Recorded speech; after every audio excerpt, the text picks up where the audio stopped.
Number 12 there in the centre is Montekin, who ran so disappointingly first time out this year. He was a very good horse last year. He won the Mill Reef Stakes like a champion, but he is held by Silver Hawk on the book. And first time out this year, he ran like a crab in the Greenham. He's worked brilliantly since, but he did run badly. So there's a question mark over him, drawn 27 out on the far side. 13 is Nyalago, who you saw run really well behind Silver Hawk.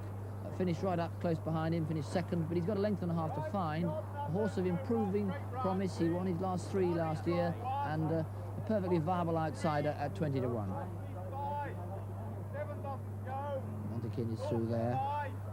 Behind is Dara Monarch. You heard the big bet there, £600 to 50,000 or something at 33 to 1.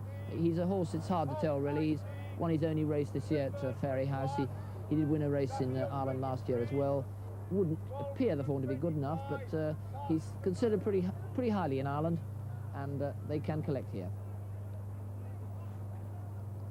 Now here's a horse who's likely to make the running, because he does pull like a train and really jumps and runs. He's got to the start safely, which is one thing. He's drawn 18, so again the thrust of pace over on the far side, and he's not a remote contender really. He finished right up by Tender King in the Greenham Stakes, so he should finish where Tender King finishes, and 40 to 1 is a reasonable price for him. More betting? Confirming that Silver Hawk is now 5 to 1 from 9 to 2, and the Cheat has gone from 13 to 2 from 7 to 1. Wyndham Wuthering goes back to 8 to 1 from 7s, as does Zino, also 8 to 1 from 7 to 1. Hayes and Tender King at 10s, Rare Gift and Full Extent at 12 to 1, Montekin 16 to 1, and 20's Bar. Getting loaded now. One bit of news I have got is that Come on the Blues wears blinkers for the first time, and he worked apparently 2 stone above his previous form, according to trainer Clive Britton, who is no one would call an absolute pessimist, but there are some pretty reasonable judges who tip this, even though his form doesn't amount enough to win it. He's becoming out of stall 6. Now there is Prima Voce, the second of Robert Armstrong's 2 runners. And one has to say the second chance. He hasn't run very much, only run 4 times in his life. He ran quite well in the free handicap. A horse of a promise for the future, but not today, I wouldn't have thought. Prima Voce, number 14 and drawn 12. Beginning to come in here. Rebellino we haven't seen. There's Achieve coming up. Pat Edery has a good chance.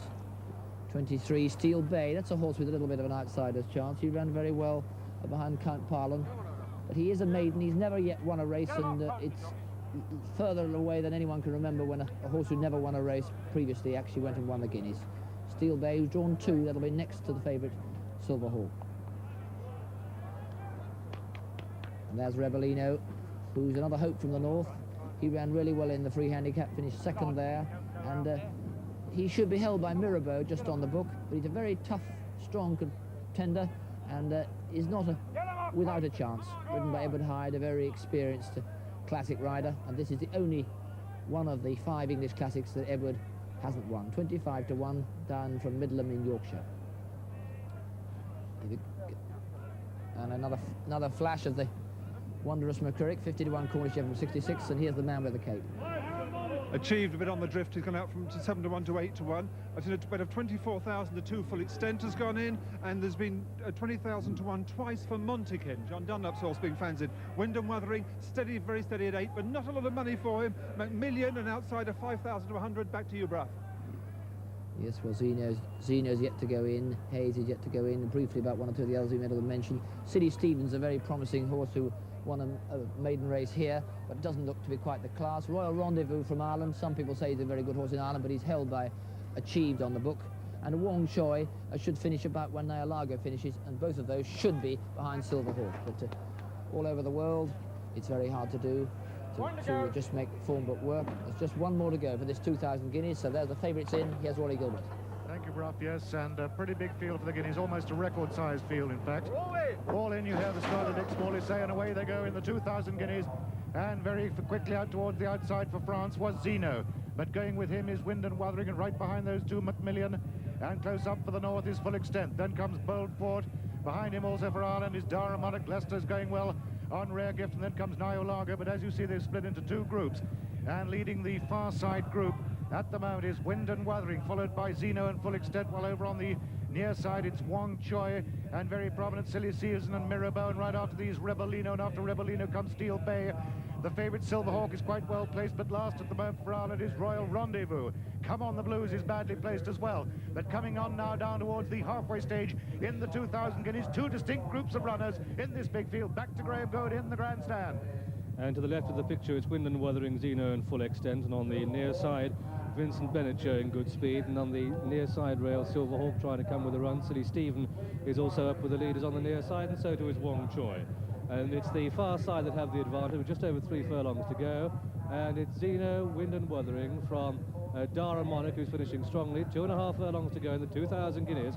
Wyndham, Wuthering and Zino and Dara Monarch, then Rebellino coming down the centre of the track. Wyndham, Wuthering in the lead. Wyndham, Wuthering from Zino, the French challenger. Zino and Wyndham, Wuthering with Tender Heart finishing, Tender King finishing very fast, coming inside the final furlong. Zino has the advantage from Wyndham, Wuthering and Zino from Tender King, going well inside the final furlong. Wyndham, Wuthering, Zino, Tender King well clear from finishing very fast. Rockamador, as they come towards the line, it's Zino just has the advantage. A photograph finish, Zino, Wyndham, Wuthering, Tender King, Rockamador, then Silverhawk had achieved in final strike, and Dara Monarch, then Rebellino, then comes Monte King, Wong Choi. The back markers include Mirabeau, and the last horse to finish was Regent Ledger. So the 2,000 guineas has gone to a photograph for me between the French train Zino, number 30, and Wyndham, Wuthering, number 28.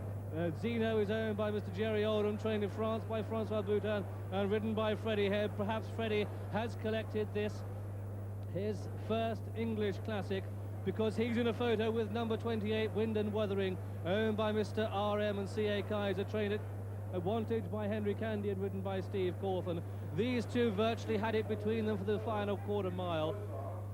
But in fact, we have some news on the betting now in the photograph. One betting firm went take 3 to 1 Zino. They were knocked over. It's now take 10 to 1 Zino. Bookmakers are certain that Zino has won the 2,000 guineas. And I must say that confirms my opinion.